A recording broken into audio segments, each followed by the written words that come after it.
नमस्कार मित्रों, हम पुनः आपके सामने उपस्थित हैं एक और नया वीडियो लेकर। विश्व बदल रहा है, लोग बदल रहे हैं, व्यापार करने का ढंग बदल रहा है। ऐसे में ये जानना बहुत आवश्यक है कि भारत और भारत के बिजनेसेस इस बदलाव के लिए क्या कर रहे हैं। और इस कड़ी में आज हम बात कर रहे हैं भारत के सबसे पुराने बिजनेस समूहों में से एक टाटा सन्स की। जितना पुराना, बड़ा और कॉम्प्लेक्स ये ग्रुप है, उतना ही मुश्किल है इसके लिए खुद को बदल पाना। आज आप इस समूह को किन चीज़ों से पहचानते हैं? नमक, कार, चाय, ट्रक्स, बसेस, आईटी? आपको जानकर आश्चर्य होगा कि भविष्य में टाटा समूह काफ़ी और चीज़ों के लिए जाना जाएगा अगर वो अपने प्लान्स को एग्जीक्यूट कर पाए। और वो प्लान्स क्या हैं, यही जानेंगे आज के वीडियो में। चलिए बिना किसी देरी के वीडियो शुरू करते हैं। टाटा ग्रुप के करंट चेयरमैन का नाम है एन चंद्रशेखरन। आप जानते होंगे कि ये पहले टीसीएस के सीईओ थे। एन चंद्रशेखरन टाटा समूह के चेयरमैन बने फरवरी 2017 में और तब से लेकर अब तक ग्रुप में 1.1 लाख करोड़ की इन्वेस्टमेंट हो चुकी है और $90 बिलियन की और इन्वेस्टमेंट होनी है 2027 तक। आइए जानते हैं कि चंद्रशेखरन के इन 5 सालों के कार्यकाल में ग्रुप ने कैसा परफॉर्म किया है। रेवेन्यू 6.37 लाख करोड़ से बढ़कर 9.44 लाख करोड़ तक पहुंच चुका है। मार्केट कैपिटलाइजेशन 180% बढ़कर 8.26 लाख करोड़ से 23.18 लाख करोड़ पहुंच चुकी है। ग्रुप का टोटल डेट 1.54 लाख करोड़ से घटकर 1.23 लाख करोड़ तक आ गया है। रिटर्न ऑन इक्विटी 11.4% से बढ़कर 21.4% हो गया है। इतना बड़ा ग्रुप और ऐसे नंबर्स देखकर तो यही लगता है कि चंद्रशेखरन ने सच में कुछ सही किया है। पर वो आखिर कर क्या रहे हैं, आइए समझते हैं। चंद्रशेखरन के प्लान को आप मोटे मोटे तरीके से 3 पार्ट्स में ब्रेक कर सकते हैं। पहला, प्रिपेयरिंग फॉर द फ्यूचर, यानी टाटा ग्रुप भविष्य के कौन से नए क्षेत्रों में प्रवेश करेगा। दूसरा, strengthen the present, Tata group कैसे अपने आज के बिजनेस को और बड़ा और मजबूत बनाएगा। तीसरा, dealing with the past, Tata group अपनी पुरानी गलतियों को कैसे सुधारेगा। आइए अब इनको एक एक करके डिटेल में समझते हैं। Strengthening the present, new technologies. Tata group के जो लीगेसी बिजनेसेस हैं उन सबको दिशा ये दी गई है कि उन्हें नई टेक्नोलॉजीज को अडॉप्ट करना है। यहाँ लीगेसी बिजनेस उन बिजनेस को कहा गया है जो टाटा ग्रुप के पुराने और एग्जिस्टिंग बिजनेसेस हैं, जैसे स्टील, ऑटोमोबाइल्स, पावर, केमिकल्स आदि। ये सभी businesses data analytics, artificial intelligence, IoT, blockchain और मेटावर्स टेक्नोलॉजीज को अडॉप्ट कर रहे हैं। Mutual collaboration between Tata group companies. Group की ऐसी कंपनियां जो घाटे में चल रही थी, उनमें से कुछ को बंद कर दिया गया और कुछ को ग्रुप की बाकी कंपनियों से सपोर्ट दिलवाया गया, जिसका मतलब ये है कि बाकी कंपनीज इन कंपनीज की कस्टमर्स बन गई, जिससे इन कंपनीज को लगातार रेवेन्यू मिलता रहे। इसका उदाहरण है जब टाटा ऑटोकॉम सिस्टम्स घाटे में चल रही थी, टाटा मोटर्स और JLR को कहा गया कि वो इनके कस्टमर्स बने और आज ये कंपनी प्रॉफिटेबल है। इसी तरह टाटा टेक्नोलॉजीज के साथ कोलैबोरेट किया टाटा मोटर्स ने, JLR ने, एयर इंडिया ने और टाटा एडवांस सिस्टम्स ने। दूसरे क्षेत्रों में भी कोलैबोरेशंस हो रहे हैं, जैसे टाटा मोटर्स कोलैबोरेट कर रही है Tata power, Tata chemicals, Tata autocomp, Tata motors finance तथा क्रोमा के साथ अपने नए ई-मोबिलिटी बिजनेस के लिए। कंसोलिडेशन। टाटा ग्रुप में जितनी भी स्टील रिलेटेड कंपनीज होती थी, जैसे Tata steel long products, tin plate company of India, Tata metaliks, the Indian steel and wire products, Tata steel mining, S&T mining and TRF, इन सभी स्टील रिलेटेड कंपनीज का मर्जर कर दिया गया टाटा स्टील के साथ। इससे पहले भूषण स्टील, जो लॉस मेकिंग कंपनी थी, उसका भी मर्जर कर दिया गया था टाटा स्टील के साथ ही। इससे ना सिर्फ आइसोलेशन में काम कर रही इन कंपनीज के ओवरहेड्स कम हुए, बल्कि इकोनॉमीज ऑफ स्केल का फ़ायदा भी मिला। इसी तरह अगर हम टाटा के FMCG बिजनेस की बात करें तो पहले बहुत सारी एंटिटीज़ हुआ करती थी, जैसे टाटा केमिकल्स और टाटा ग्लोबल बेवरेजेस।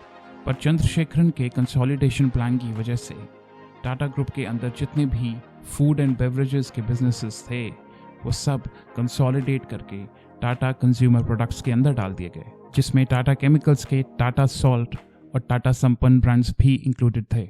साथ ही इंक्लूडेड थे टाटा ग्लोबल बेवरेजेस, जिसमें टाटा टी जैसे ब्रांड्स आते हैं। अब टाटा कंज्यूमर प्रोडक्ट्स के पास अपना खुद का R&D डिपार्टमेंट है, जहां वो नए प्रोडक्ट्स पर काम करते हैं। वहीं दूसरी तरफ टाटा का सारा ऑनलाइन फूड रिटेल अब बिग बास्केट के नीचे ऑर्गेनाइज कर दिया गया है। इसी तरह पहले टाटा की कई कंपनियां डिफेंस प्रोडक्ट्स बनाती थीं, जैसे कि Tata Motors, Tata advance systems और टाटा पावर, लेकिन अब इन सब को कंसोलिडेट कर दिया गया है। टाटा के एविएशन बिजनेस के बारे में तो आप जानते ही होंगे। एयर इंडिया को खरीदने के बाद टाटा भारत की 4 एयरलाइंस में इन्वेस्टेड था: air India, air Asia, Vistara और एयर इंडिया एक्सप्रेस। अब इनको भी कंसोलिडेट किया जा रहा है। एयर इंडिया और विस्तारा का मर्जर हो रहा है एक नई फुल सर्विस एयरलाइन बनाने के लिए, और एयर इंडिया एक्सप्रेस और एयर एशिया का मर्जर हो रहा है एक नई लो कॉस्ट एयरलाइन बनाने के लिए। Spin offs. अगर टाटा के ऑटोमोबाइल बिजनेस की बात करें तो पहले तो टाटा के पैसेंजर व्हीकल्स और कमर्शियल व्हीकल्स के बिजनेसेस को अलग अलग कर दिया गया और इलेक्ट्रिक व्हीकल्स के लिए एक और नई सब्सिडरी बनाई गई, जिससे कि सिर्फ इलेक्ट्रिकल व्हीकल्स बिजनेस के लिए अलग से फंड्स रेज किए जा सकें। स्केल। इसका मतलब है कि टाटा के जो बिजनेसेस पहले से ही प्रॉफिटेबल हैं, जैसे क्रोमा, वेस्ट साइड, टाइटन, अब स्केल करने पर ध्यान दे रहे हैं और ज़्यादा से ज़्यादा नए स्टोर्स खोल रहे हैं। टाटा मोटर्स भी अपनी कैपेसिटी को बढ़ाकर डबल से भी ज़्यादा करने वाला है। रीअलाइंड फोकस। टाटा पावर के अंडर रिन्यूएबल्स का पोर्टफोलियो बढ़ाया जा रहा है, जिसमें EV charging solutions, solar pumps, rooftop solar, home automation और माइक्रोग्रिड जैसे प्रोडक्ट लाइंस हैं। टाटा पावर अपने रिन्यूएबल्स पोर्टफोलियो को 4 गुना बढ़ाकर 20 गीगावाट तक करना चाहती है अगले 5 सालों में। टाटा स्टील अपने स्टील प्रोडक्शन में बायोमास और हाइड्रोजन को यूज़ करने में लगे हुए हैं। टाटा केमिकल्स सोडा ऐश और सोडियम बाइकार्बोनेट की कैपेसिटी बढ़ाने पर फोकस कर रही है। टाटा एलेक्सी और टाटा कम्युनिकेशंस भी अपनी कोर कैपेबिलिटीज़ पर ध्यान दे रहे हैं, जो कि हैं प्रोडक्ट डिज़ाइन और नेटवर्क सॉल्यूशंस। दोस्तों, यहाँ एक बात कॉमन है, ऐसे जितने भी बिजनेसेस जो प्रॉफिटेबल नहीं थे, ऐसे जितने भी प्रोडक्ट लाइंस जो प्रॉफिटेबल नहीं थी, उन सबको अब हटाकर कुछ चुनिंदा प्रोडक्ट लाइंस पर फोकस करने को कहा गया है। चंद्रशेखरन के प्लान का अगला पार्ट है preparing for the future. Tata के नए इनिशिएटिव्स की बात करें तो सबसे ऊपर आते हैं precision electronics manufacturing, 5G technology stack और एक डिजिटल सुपर ऐप। इसके अलावा सेमीकंडक्टर्स और EV बैटरीज के क्षेत्र में भी टाटा के बड़े प्लान सामने आए हैं। मुझे लगता है टाटा अगर अपना स्केल इन बिजनेसेस में डिप्लॉय करे तो ये बिजनेसेस ट्रूली ग्लोबल बिजनेसेस बन सकते हैं। 5G technologies. टाटा ग्रुप ने तेजस नेटवर्क्स में कंट्रोलिंग स्टेक एक्वायर किया। सेमीकंडक्टर्स। सेमीकंडक्टर बनाने वाली कंपनी संख्या लैब्स में भी कंट्रोलिंग स्टेक अब टाटा के पास है। Precision electronics manufacturing. टाटा अब एप्पल के कॉन्ट्रैक्ट मैन्युफैक्चरर्स जैसे फॉक्सकॉन, पेगाट्रॉन और विंस्ट्रॉन के साथ मिलकर भारत में आईफोन और दूसरे एप्पल प्रोडक्ट्स की मैन्युफैक्चरिंग भी कर रहा है। Digital super app. Tata digital की बात करें तो उन्होंने अभी पिछले साल लॉन्च की अपनी सुपर ऐप टाटा न्यू। ये ऐप टाटा के अलग अलग प्रोडक्ट्स और सर्विसेज को सिंगल ऐप के माध्यम से अपने कंज्यूमर्स तक पहुंचाती है, जहां टाटा अपना एक लॉयल्टी प्रोग्राम भी रन करता है। दोस्तों, हमें कमेंट करके बताएं कि आपको टाटा के नए प्लान्स कैसे लग रहे हैं। क्या आप अब भी टाटा को नमक और चाय के लिए पहचानेंगे? चंद्रशेखरन के प्लान का तीसरा पार्ट है dealing with the past, settle disputes. Chandrasekaran ने आते ही टाटा की लॉस मेकिंग बिजनेसेस और डिस्प्यूटेड बिजनेसेस को बंद किया, जिनमें सबसे पहले एग्जाम्पल आता है टाटा डोकोमो का, जो कि एक लॉस मेकिंग बिजनेस था। उसे टाटा ने एयरटेल को बेच दिया। Rationalise non core businesses. Tata के होटल बिजनेस इंडियन होटल्स में लॉस मेकिंग और नॉन कोर एसेट्स को बेच दिया गया और अब नए CEO के आने के बाद टाटा का होटल बिजनेस भी प्रॉफिटेबल है। Understanding the customer better. Tata Motors का टर्न अराउंड आप सबके सामने है। कुछ ऐसे मॉडल्स लॉन्च किए गए जो प्राइस, क्वालिटी और डिज़ाइन के मामले में लोगों को बहुत पसंद आए। और अगर आप देखें, मार्च 2023 के महीने में टाटा मोटर्स हुंडई को पीछे छोड़कर रिटेल मंथली सेल्स में भारत का दूसरा सबसे बड़ा कार मैन्युफैक्चरर बन गया है। TCS, जो कि दुनिया की दूसरी सबसे बड़ी IT सर्विसेज कंपनी है, उसे भी रिस्ट्रक्चर किया जा रहा है ताकि उसे कस्टमर के साथ क्लोज तरीके से रीअलाइन किया जा सके। उन्होंने अपने लिए $50 बिलियन का टारगेट रखा है 2030 तक के लिए। Culture integration. एयर इंडिया की एक्विजिशन के बाद टाटा के लिए एक बहुत बड़ा चैलेंज है एयर इंडिया और विस्तारा को इंटीग्रेट करना। इन दोनों कंपनीज का कल्चर बिल्कुल अलग अलग है। जहां विस्तारा में यंग और मॉडर्न वर्कफोर्स है, वहीं एयर इंडिया की सरकारी माहौल में ग्रूम्ड वर्कफोर्स है जो कंपनी को अंदर से जानती है।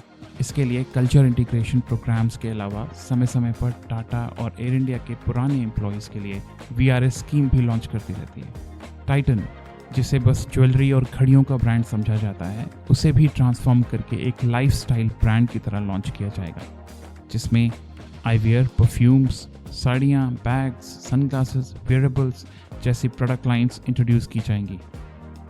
इनमें से काफ़ी कुछ ऑलरेडी हो चुका है। मैं इस वीडियो को ख़त्म करूंगा एक इंटरेस्टिंग फैक्ट आप सबके साथ शेयर करके। टाटा सन्स के चेयरमैन N चंद्रशेखरन एक मैराथन रनर हैं।